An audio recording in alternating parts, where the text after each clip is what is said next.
are here today with a gentleman who is a living legend in the gaming industry, John Akers, a member of the American Gaming Association's Hall of Fame. And I guess if there was ever a person, John, about whom we would say needs no introduction, it would be you. So first of all, thanks very much for your time today. Thank you for having me. John, you have accomplished a great deal in terms of being a technology innovator in the gaming industry, from progressive jackpots to bonusing systems to loyalty programs. And now you've got some more innovations that you're going to bring to the industry, which we're going to talk a little bit about today. First of all, give us a little background on your current enterprise, which is Akers Technology.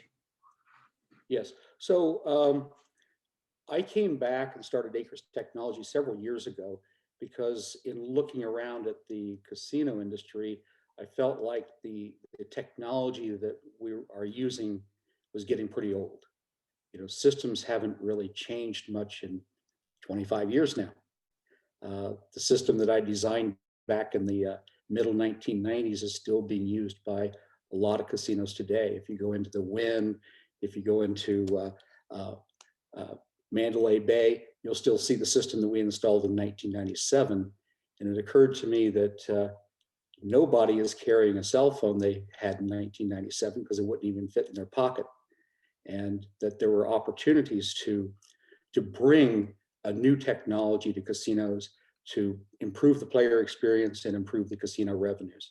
On top of that, not a small part of this is the chance to work with two of my sons, Noah Akers, who runs marketing for us, and James Akers, who's our Native American distributor. So that's also a big part of the enjoyment I get out of this company. Okay, great. Before we talk about a little more about Akers Technology, can you give us, we've had a lot of evolution in the gaming, and can you give us just sort of your take on where the industry is today?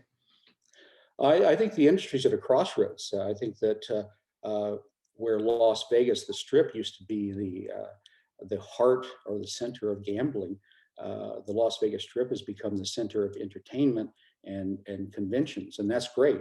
There's nothing wrong with that. But we have to look outside to the locals casinos to get leadership today, and those entities are not used to taking that leadership. I think that lack of desire to do more, or the knowledge that more can be done, has contributed to a real lag in technology. That casinos, where in the 1980s and 1990s were very much in the forefront of data collection and data analytics, that's just no longer true. Okay. Data is one of the areas that you intend to innovate in, or are innovating in. And another buzzword of the day is cashless. Can you elaborate on your initiatives in those areas? Sure. Well, first of all, data makes understanding and personalization possible.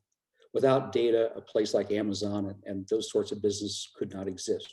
With data, they not only exist, they define the future.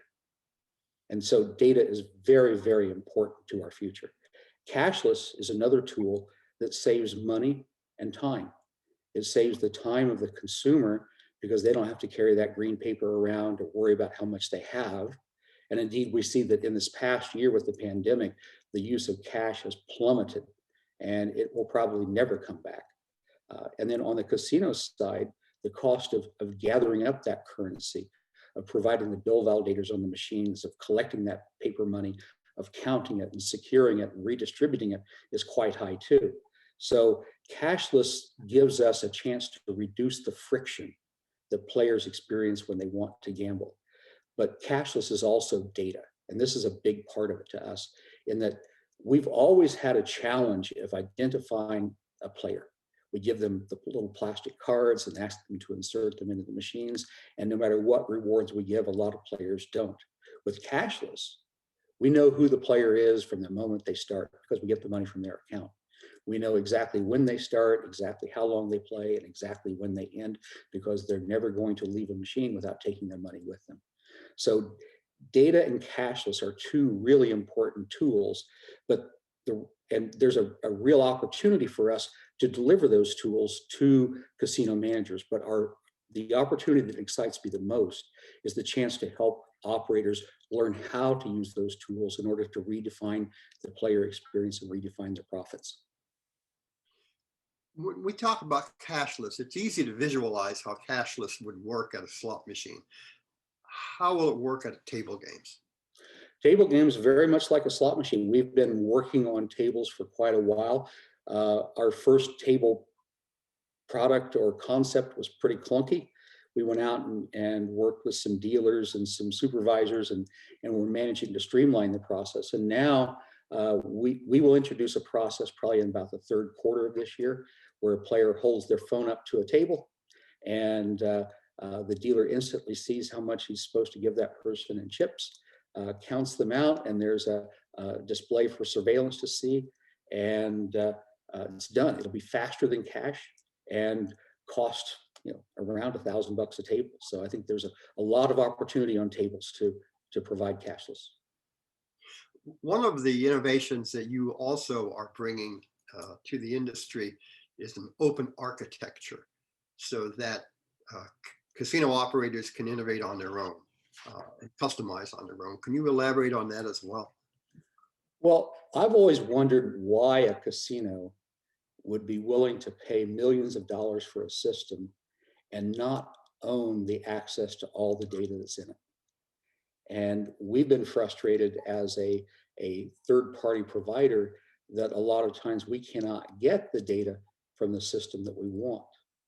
And whether that's because the system is old or because the business decision has been made to create a walled garden around the data for the benefit of that supplier, we look at the internet and we see how open data has transformed an industry. It took them from nothing in 2000 to where the internet dominates us today. And it's all data driven, and all data is available to everyone. There are standards everywhere. And so what we decided to do in creating our new system that we call Foundation is to build a more powerful system that can collect literally 1,000 times more data from the machine that's ever been collected before, and deliver that in real time to a central server so that decisions can be made on it, and deliver it in a format that is well defined, that anyone that the casino operator approves can use, whether it's our competitor or a partner or whomever.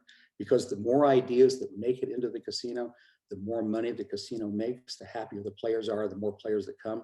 And frankly, the better off we all are. I would rather have a share of a thriving industry than be a monopoly in a dying one. And by open architecture, we also mean this would be available to everyone. It wouldn't matter what your casino management system is. That's right. We've designed our system to run alongside of existing systems, and to allow you to do things like cashless and new bonuses. And we expect that third parties will eventually develop accounting packages and things like that that will run in our system, or the casinos themselves will. And then it's up to the operator to choose whether to keep that legacy system running or not. I think over the next couple of years, it's going to be very hard to justify the maintenance that a 25 or 30-year-old system requires. Right. And one of the things we've seen is that replacing systems is a very expensive, difficult thing to do. And casinos are almost wed to an old technology in some ways because of that cost. Yes, the switch over in current systems is traumatic, because you have to remove the old one and put the new one in. And during that time you're making that transition, half your customers are on one system, half are on the other. And even when that transition is done, then the whole enterprise has to learn how to run with new reports and new methodologies. By allowing a system to cooperatively work alongside the old one, the casino can switch at their pace. They don't have to be in a rush to install. They can put in 20 machines and 50 machines and 100 machines. So it transitions the heartache of installing a new system. Are there any other innovations that you are working on? Yeah, I'm an old guy, but I've always had this vision that the way we do games is wrong. I think that relying upon a random number generator to be the sole determiner of what a game feels like is short-sighted. I believe that that the data that we gather about the player should play equal roles in configuring a game that the random number generator does. Right now, we have a system that pays bonuses, and we have a game that delivers games. We've got some really strong ideas and intellectual property about how to merge the two, so that when you sit down in front of a game, that game changes to match your personality. That you can play any title at any box, that you can take the game home with you, a whole range of things, and that's one of our big visions. Another one is that we believe that we can take the loyalty and the bonusing promotions that we're building for casinos and express those in internet gaming and in sports wagering, and eventually create a fusion of all the manners of gambling and even some retail, so that a player really never leaves the experience. That experience follows them. Even if they're not gambling at home, they're playing off their promotions, they're checking into the propositions that they have coming up. They can earn powers at home by playing one game that are expressed on the game in the casino when they get there, and vice versa. We just see a tremendous opportunity to transform how casinos work. I saw you quoted recently as saying you would like to be the industry leader in these areas this year, which sounds like a pretty ambitious goal. How do you achieve that? Well, I define leadership as defining a direction. We certainly this year will not be the leader in revenue, but we see a future that nobody else sees, apparently. And that's been the story of my life. When I came up with the idea of putting card readers on slot machines, a lot of people thought it was pretty silly, and they said I was delusional.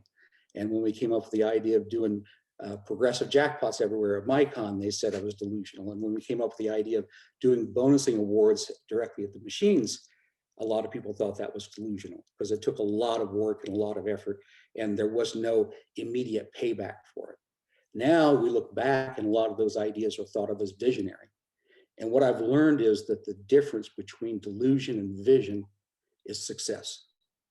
And success is only achieved by leadership and by diligence and by effort. And that's what we're about. All of these great innovations that you've brought to the gaming industry, most of us have been able to be observers. Now, however, we can become participants because you are intending to take Acres Technologies public. Yes. And I guess I would have two questions. One, why go public? And secondly, how's the process going so far? The reason for going public is there's two reasons. The first is regulatory. Private companies are regulated differently than public companies, in that in many jurisdictions, an owner of a single share must submit for licensing. And when you're going through that licensing process, it's very expensive, very onerous, and many investors won't sit for it. And even in the more relaxed jurisdictions, for a private company, the threshold is 1% ownership, which is really easy for an important investor to get to. For public corporations, the threshold is a minimum of 5%, and sometimes it's 10 or 15%. So we can take on investors in a public company that we cannot take on in a private company. And investment is really important because of the scale in which we have to accomplish things. The second reason is that in order for us to accomplish things, we have to attract the very best and the very brightest people that are out there. These are people that are in high demand that can work anywhere. These are people that are usually quite motivated by stock options, especially in a young company that has a lot of promise. Being public provides a way for employees to measure their accomplishments. It gives them a way to see how well their investment is growing, because they're making that investment in time and energy in the place that they work. And it allows each employee then to have a chance to cash out at some point in the future, even partially, so that they can reward their family with a down payment on a house or a car or education or whatever. So those are the two big reasons that we want to go public. We were public at Acres Gaming for 10 years. We're familiar with the process. We know it's hard, but we feel like it's worthwhile. And as to how it's going right now, it's going pretty well. We still have to deal with all the people that say, why are you doing this? And I feel like it's kind of like in the days of putting card readers on slot machines, and we're saying because it makes sense, and to them, from their perspective, it doesn't. And we always run the risk of being wrong, but we're pretty convinced that this is the right way to go. Okay, great. And how can prospective investors or other stakeholders learn more about Acres Technologies?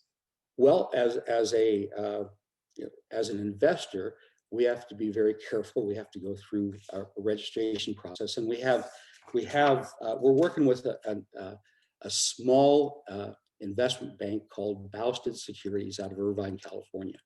We like them because they think different, just like we do. And there's a great guy named Greg Yankowski, and this is his contact info here. So, because I can't begin to spell it out right. Let me see if, can you see that okay? I think we can. Yes, we can now. And so you can call Greg at his phone number or send him an email. And if by chance someone is listening to this that's interested in helping us build our company, my number is there or my email is there at the bottom, and I'd love to hear from you. We're looking for engineers. We're looking for business managers. We're looking for anybody with the ability to show diligence and help us succeed. Okay, John, this has been a great overview. Any last comments you would like to share?